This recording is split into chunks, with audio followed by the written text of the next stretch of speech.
नाजरीन अस्सलाम वालेकुम। इनसाइड न्यूज के नए प्रोग्राम के साथ मैं हूं इब्राहिम राजा और आज हम बात करेंगे कि अफगानिस्तान में CIA के हमले में 6 अफराद की हलाकत की असल कहानी क्या है। CIA ने कैसे अपना ही एक इंतहाई अहम और हसास एयरबेस उड़ा दिया। इस दौरान 17 मिनट तक क्या कुछ होता रहा। 30 से जायद फौजियों की हलाकत का मामला क्या है। अमेरिकी सदर की सोशल मीडिया एप्स यानी फेसबुक, इंस्टाग्राम और ट्विटर पर वायरल होने वाली एक वीडियो के पीछे असल किस्सा क्या है। इस वीडियो में किस किस्म के हैरत अंगेज मनाजिर देखने को मिले।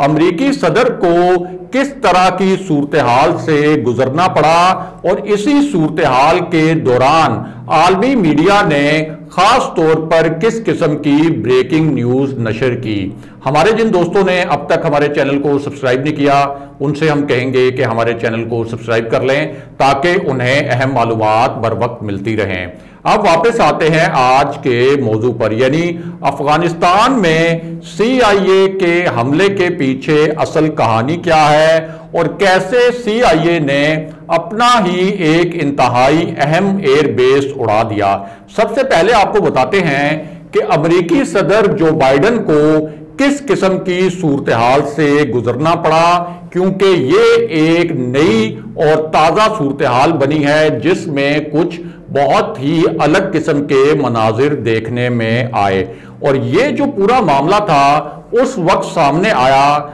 जब अमेरिकी सदर की मकबूलियत में पहले 6 पॉइंट्स की कमी हुई, यानी उस दिन जिस दिन काबुल से C-17 तैयारा उड़ा अमेरिका का और उसके साथ दर्जनों जो शहरी थे उस तैयारे के लैंडिंग गियर में और परों के साथ लटक गए। तो सिर्फ जो वो मनाजिर थे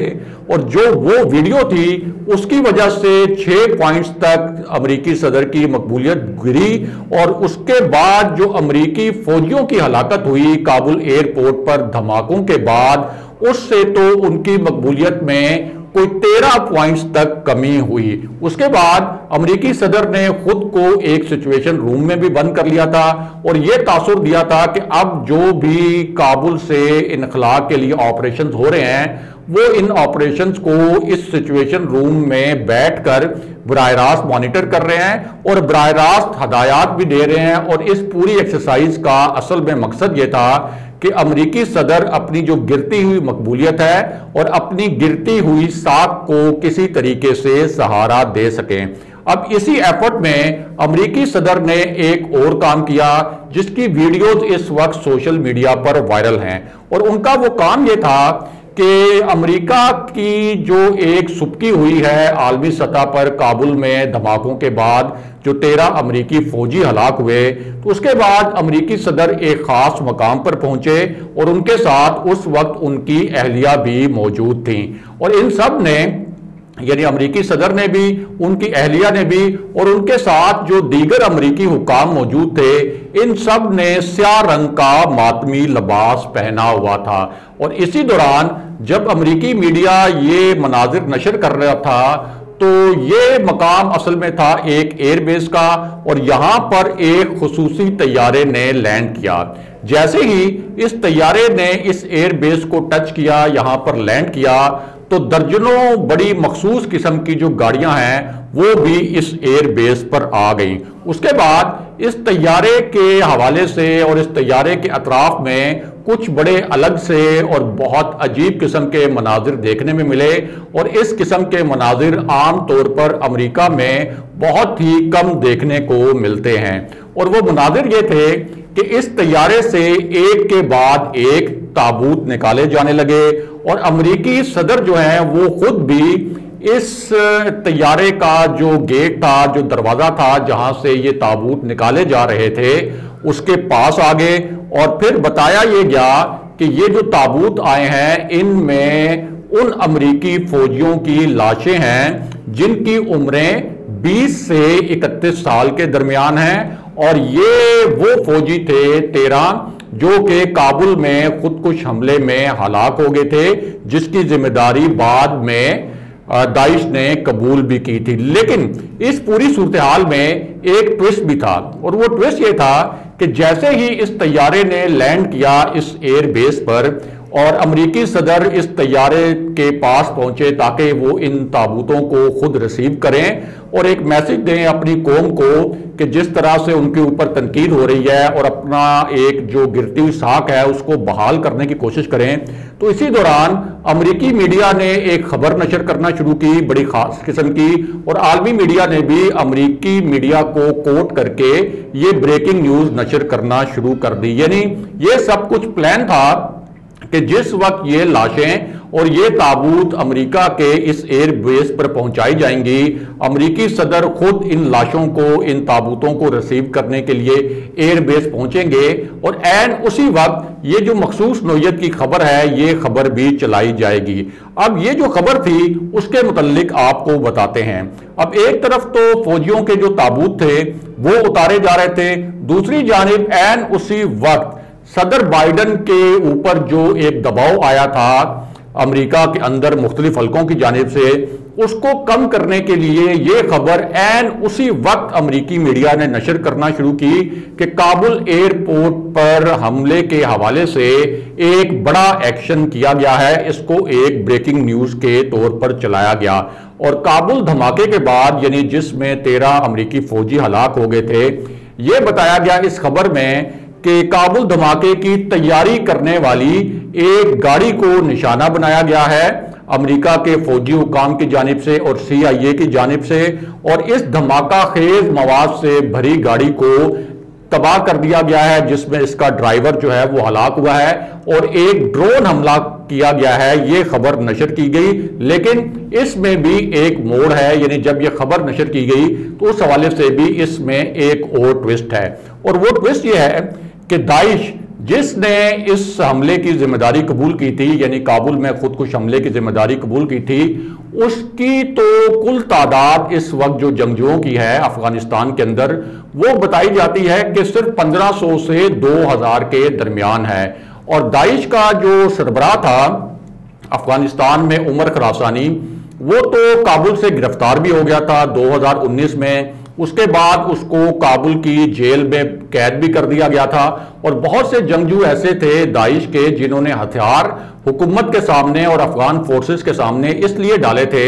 कि वो नहीं चाहते थे कि तालिबान के हाथों मारे जाएं, क्योंकि तालिबान ने उस वक्त दाइश की कमर तोड़कर रख दी थी। तो इस वक्त दाइश के ज़ेरे इंतजाम अफगानिस्तान में कोई बाज़ाब्ता तौर पर कोई इलाका नहीं है, कोई ऐसा जिला नहीं है, कोई ऐसी बड़ी पॉकेट नहीं है कि जहां यह कहा जा सके कि दाइश के इस जगह पर ठिकाने मौजूद हैं। अब जो इंडिविजुअल लेवल पर दाइश वहां पे कार्रवाइयां करती है उनके मुतल्लिक ये कहा जाता है कि वो तो कुछ छापा मार किस्म की कार्रवाइयां हैं जो वो कभी कभार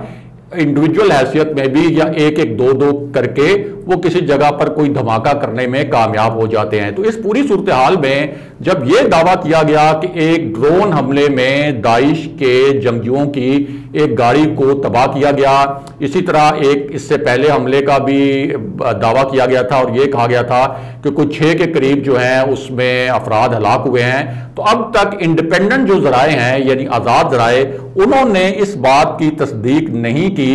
कि ये जो गाड़ी तबाह की गई इसमें वाकई ही कोई दाइश का जंगजू था और दाइश का जंगजू कोई और हमला भी प्लान कर रहा था। इससे पहले तो ये दावा भी किया गया था कि जिस जंगजू ने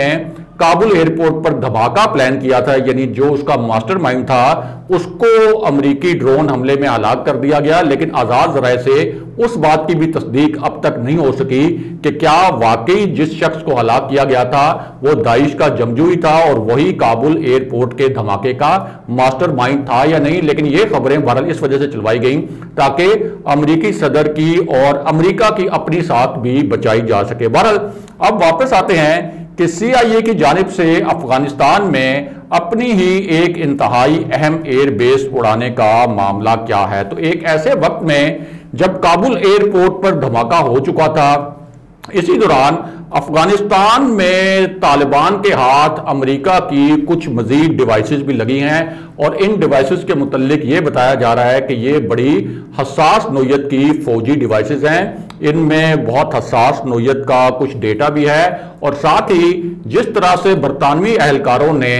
बहुत जल्दी में इनखला किया है अफगानिस्तान से, तो उनके बारे में भी ये बताया गया है कि ताज़ा तरीन जो खबर आई है अफगानिस्तान से कि कुछ मजीद ऐसी डिवाइसेस हैं जो अफगान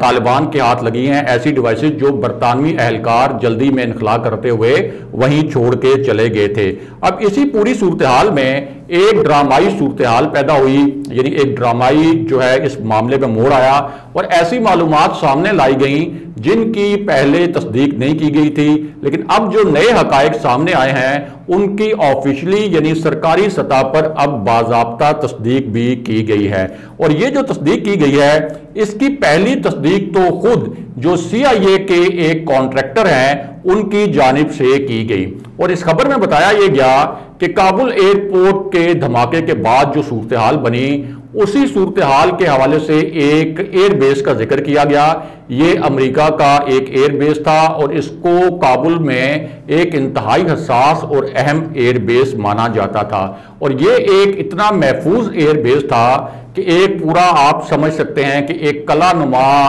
तरीके से इसको बनाया गया था और यहां कोई परिंदा भी पर नहीं मार सकता था। अब बताया यह गया है कि ये जो एयरबेस था ये तकरीबन 20 साल तक इंसदादे दहशतगर्दी के हवाले से जो मशकें होती थी उनके लिए भी इस्तेमाल होता रहा। इसी तरह इसी एयरबेस पर अमरीकी खुसूसी तैयारे भी उतरते रहे और अफगान जो फोर्सेस थी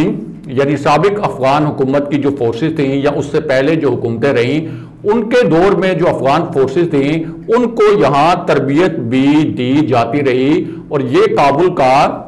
सबसे हाई प्रोफाइल सिक्योरिटी जोन कहलाता था और इसी एयरबेस में अमेरिका का जदीद साजो सामान भी मौजूद था, कुछ बहुत खतरनाक और हसास नोयत की डिवाइसेस भी मौजूद थी और यह भी कहा जाता है कि कुछ ऐसी चिप्स भी मौजूद थी जिनको ड्रोन हमलों के लिए इस्तेमाल किया जाता था। ये ऐसी ही चिप्स हैं जिनको पाकिस्तान के अंदर भी ड्रोन हमलों के लिए अमेरिका ने इस्तेमाल किया जब तहरीके तालिबान पाकिस्तान की क़यादत को भी निशाना बनाया गया और तहरीके तालिबान अफगानिस्तान जो है उसके भी कुछ रहनुमाओं को पाकिस्तान की सरजमीन पर निशाना बनाने का दावा किया गया। यही जो चिप्स हैं जो ड्रोन हमलों में भी इस्तेमाल होती हैं। इसके अलावा इसी एयरबेस में यह बताया गया है कि कुछ अस्करी नोयत के राजों पर मुश्तमिल डॉक्यूमेंट्स भी थे। अब इस जो एयरबेस थी इस पर हुआ क्या? हुआ ये कि काबुल एयरपोर्ट पर धमाकों के बाद जब एक खौफो हिरास की एक फिजा थी काबुल में और लोग बहुत ज़्यादा खौफजदा भी थे, जो वहाँ सफारत खाने थे जिनमें कुछ अमला अब बाकी था वो भी बहुत ज़्यादा खौफ का शिकार थे, तो उसके बाद बहुत ही ज़ोरदार धमाकों की आवाज़ें सुनी गईं और ये जो इमारत है यानी एयरबेस की जो ईगल एयरबेस कहलाता है यहां से धुआं उठता भी देखा गया, बाद में यहां से आग के शोले भी बुलंद हुए और ये धमाके इतने जोरदार थे कि इससे काबुल की जो इमारतें थी वो भी लरज उठी। लेकिन बाद में पता क्या चला, अब ये जो धमाके थे इनके मुतल्लिक जो पाकिस्तानी सहाफ़ी इस वक्त काबुल में रिपोर्टिंग कर रहे हैं जो अपने अपने होटल्स में मौजूद थे उन्होंने ट्वीट्स भी किए, उन्होंने सोशल मीडिया वेबसाइट पर बताया कि कुछ मजीद बड़े जोरदार धमाके हुए हैं और हम जिन होटल्स में ठहरे हुए हैं उन होटल्स की खिड़कियां भी टूट गई हैं, उनके शीशे टूट गए हैं और हमारी इमारतें लरज कर रह गई हैं। लेकिन बाद में पता यह चला कि ये जो धमाके थे ये खुद CIA ने किए और इसके बड़े खास मकासद भी थे। CIA हुकाम का कहना है कि इन धमाकों का मकसद ये था कि हमारे पास इस ईगल एयरबेस पर जो बड़ा खास किस्म का सामान था और बड़ी खास किस्म की दस्तावेजात थी और कुछ हसास नोयत की डिवाइसेस भी थी, वो हम नहीं चाहते थे कि किसी भी तरह से यहां छोड़कर जाएं। और ये जो एयरबेस था ये कुछ सफारत खाने की तरह नहीं है कि यहां पर आप सिर्फ इन डॉक्यूमेंट्स को आग लगा दें। ये एक बहुत बड़ी जगह थी और यहां ये मुमकिन नहीं था कि सिर्फ हसास डिवाइसेस को आग लगाकर तल्फ किया जाता, इसलिए वहां पर धमाके किए गए कंट्रोल किस्म के। और ये जो एयरबेस था इसके मुतालिक ये भी बताया गया कि यहां पर कुछ हार्ड ड्राइव्स भी मौजूद थी जिनसे कुछ इंपॉर्टेंट नेचर के केबल्स जो हैं वो काबुल से वाशिंगटन भिजवाए जाते थे। अब अमेरिकी एहलकारों ने यानी CIA के कॉन्ट्रैक्टर्स ने ये तस्दीक की है कि उन्होंने खुद धमाके करके इस ईगल एयरबेस को उड़ा दिया और इसके अंदर जो भी डिवाइसेस मौजूद थी, जो डॉक्यूमेंट्स मौजूद थे, वो सब उड़ा दिए ताकि कहीं ये डिवाइसेस और ये जो सारे डॉक्यूमेंट्स हैं वो तालिबान के हाथ न लग जाएं। दूसरी जानिब एक बुरी खबर ये भी है और जाहिर है कि एक बड़ी खबर भी है कि यमन में जो एयरबेस है वहां पर हौसी बागियों ने एक बड़ा हमला किया है और इस हमले के मुतालिक तस्दीक की गई है यहां 35 से जायद फौजी जो हैं वो हलाक हो गए हैं, 60 से जायद जख्मी हैं और जो इंटरनेशनल मीडिया है वो इस वक्त ये कह रहा है कि ये हमला एक ऐसे वक्त में किया गया जब वहां पर मौजूद एहलकार मशकों में मसरूफ थे। और इस तरह से एक तो अफगानिस्तान में खाना जंगी के जो खदशात हैं वो बढ़ रहे हैं, दूसरी जानिब ये जो खित्ता है ये भी खूनरेजी की एक नई लहर का शिकार होता नजर आ रहा है। अब यहीं पर पाकिस्तान के हवाले से एक अहम खबर यह है कि वज़ीर-ए-आज़म इमरान खान से मजीद 3 आलमी इदारों के सरबराहों ने टेलीफोनिक कॉल पर राब्ता किया है और पाकिस्तान की और वज़ीर-ए-आज़म इमरान खान की जो अफगानिस्तान के हवाले से पॉलिसी रही है और वज़ीर-ए-आज़म इमरान खान का जो अफगानिस्तान के ऊपर एक देरीना मौक़िफ़ रहा है उसको सराहा भी है, उसकी हमायत भी की है। और इस तरह इस वक्त जो पाकिस्तान के सफारती इक़दाम हैं जो मौजूदा हुकूमत के तहत हो रहे हैं उनको आलमी सतह पर पजीराई भी मिल रही है। अगले प्रोग्राम तक के लिए खुदा हाफिज़।